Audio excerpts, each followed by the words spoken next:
پتہ ہے مکہ میں کیا ہوا تھا جب آپ صلی اللہ علیہ وسلم کو آپ کے شہر والوں نے، آپ کے خاندان والوں نے ایک گھاٹی میں قید کر دیا تھا نا، جس کا نام شیب ابی طالب تھا؟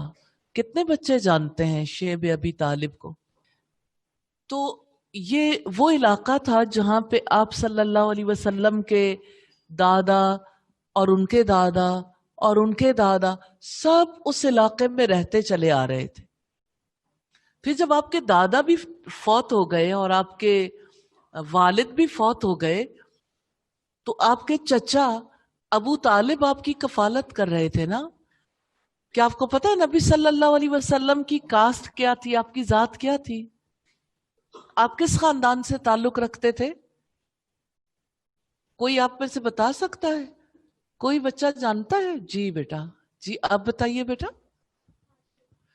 بنو ہاشم سے تعلق تھا آپ کا، اور ہاشمی خاندان سے، یعنی آپ کے آبا میں ایک شخص تھے نا جن کا نام ہاشم تھا، اور یہ قبیلہ قریش تھا، اور پھر آپ کے پردادا جو ہاشم تھے اس کی وجہ سے آپ اور آپ کے اہل خاندان ہاشمی کہلانے لگے۔ تو آپ کو پتا ہے ہاشمی خاندان کو سب نے شیب ابی طالب میں بند کر دیا تھا۔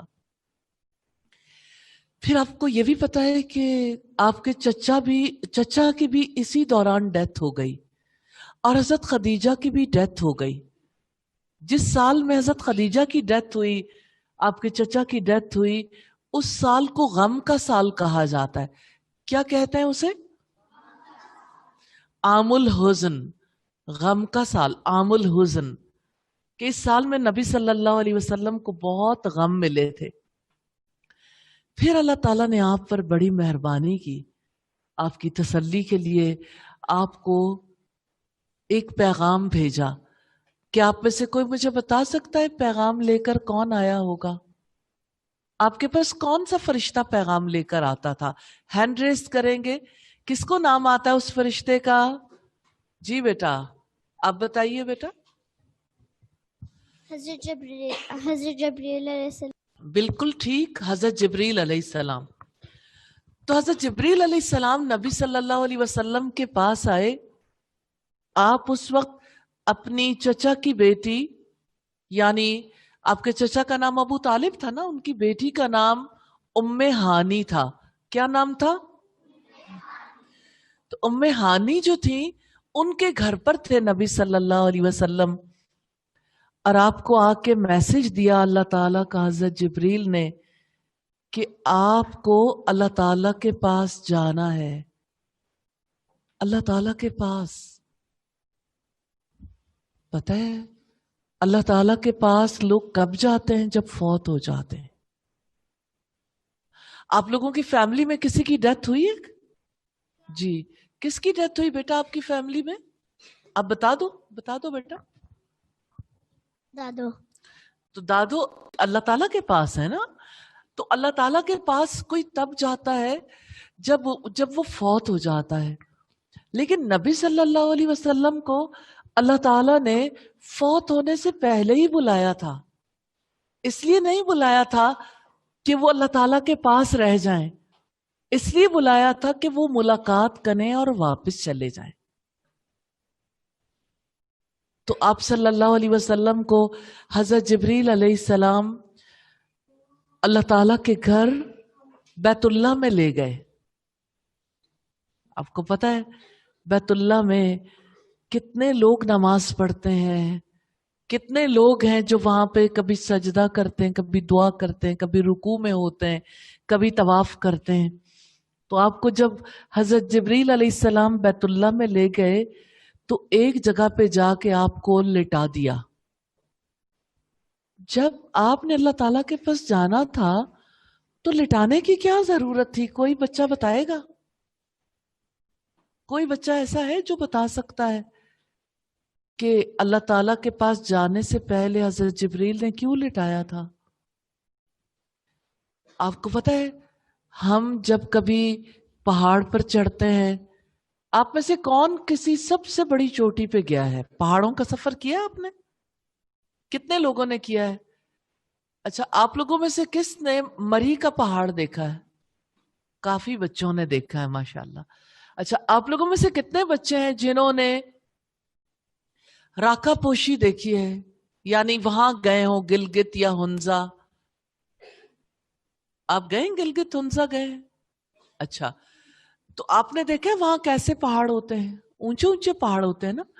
جب لوگ اوپر کا سفر کرتے ہیں نا، جب گلگت ہنزا سے آگے جائیں خنجراب کی طرف، خنجراب چائنا کی سرحد پر ہے.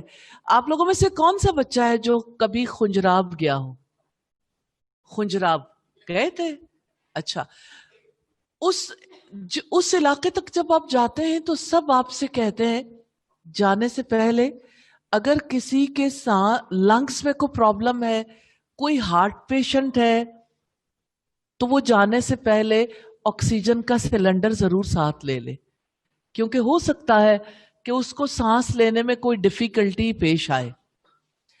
کیونکہ آپ جانتے ہیں جتنا جتنا ہم اوپر جاتے ہیں نا، آکسیجن کم ہوتی جاتی ہے. تو وہ جگہ چونکہ بہت اونچی ہے، اس وجہ سے وہاں پہ آکسیجن کم ہو جاتی ہے. کون سی چوٹی اونچی ہے پاکستان میں؟ آپ لوگوں میں سے کوئی بتائے گا؟ آپ سب دنیا کی سب سے اونچا پہاڑ کون سا ہے؟ جی بیٹا، ماؤنٹ ایوریسٹ. تو ماؤنٹ ایوریسٹ تک جانا، وہ بھی بہت زیادہ کوئی ہیلدی فرد ہو جس نے بڑی ایکسرسائزز کی ہوں، ماؤنٹ ایوریسٹ تک جانا بھی مشکل ہوتا ہے. تو حضرت جبریل علیہ السلام تو نبی صلی اللہ علیہ وسلم کو لے کے ماؤنٹ ایوریسٹ سے بہت اوپر اور اوپر اور اوپر اور اوپر آسمانوں پہ لے کے جانے کے لیے آئے تھے. آپ لوگوں میں سے کتنے بچے ہیں جنہوں نے آسمان کی سیر کی ہو؟ آسمان پہ گئے ہیں کبھی آپ بیٹا؟ اچھا، کیسے گئے تھے بیٹا؟ جہاز آسمانوں پہ تو نہیں جاتا، جہاز اوپر کی فضا میں جاتا ہے، آسمان تو اس سے بہت اوپر ہے. جہاز جاتا ہے فضا میں، زمین کے اندر ہی رہتا ہے نا، زمین سے بہت اوپر ہے آسمان. ہم زمین سے تو باہر نہیں نکلتے نا. تو نبی صلی اللہ علیہ وسلم کو لے کے انہوں نے آسمانوں پہ جانا تھا. جب وہ آسمانوں پہ لے جانا چاہتے تھے تو ظاہر ہے کہ انسان جب آکسیجن کم ہو جائے، جب بہت اونچائی کا سفر کرنا ہو، اور جب کبھی بہت ساری عجیب و غریب چیزیں دیکھنی ہو، تو انسانوں کے لیے تو بہت مشکل ہو جاتی ہے نا. اس لیے انہوں نے لٹایا تاکہ آپ کا آپریشن کر دیں. آپ کا آپریشن پتہ ہے کیسے ہوا تھا؟ یہاں سے لے کے سینے کی اس ہڈی سے لے کے نیچے تک، یہاں تک انہوں نے اسے کراس کیا، کراس کر کے بیچ میں سے آپ کا دل نکالا. اب ہارٹ کا آپریشن ہوتا ہے نا، اس وقت تو کوئی انسان نہیں کر سکتا تھا. پھر جب دل باہر نکالا، دل کے اندر سے کوئی چیز نکالی، اسے زمزم سے دھویا، پھر ایک تشت لائے، تشت کو دل کے اندر انڈیل دیا، پھر دل کو بند کیا، پھر سینے کو سٹچ کیا، پھر آپ جانے کے لیے ریڈی ہو گئے. ہمارے ہاں تو کسی کا آپریشن ہوتا ہے تو اس کا آپریشن کرنے کے بعد کتنے دن تک ریسٹ ہوتا ہے نا. لیکن نبی صلی اللہ علیہ وسلم کو اس کے بعد ریسٹ کی ضرورت نہیں تھی، کیونکہ اللہ تعالیٰ جس کے لیے جو چیز جیسے چاہے، جتنی جلدی چاہے ٹھیک کر سکتا ہے. تو آپ کے دل میں پتہ ہے کیا بھرا گیا تھا؟ حکمت، وزڈم. چیزوں کو سمجھنے کے لیے وزڈم کی ضرورت ہوتی ہے نا. وزڈم اور ایمان، ایمان اور حکمت. اب آپ سے میں پوچھوں کہ حکمت کیسی ہوتی؟ کسی نے حکمت دیکھی ہے؟ تو کوئی نہیں دیکھ سکتا. ایمان دیکھا ہے کسی نے؟ کوئی نہیں دیکھ سکتا. پتہ لگتا ہے ایمان ہے یا نہیں.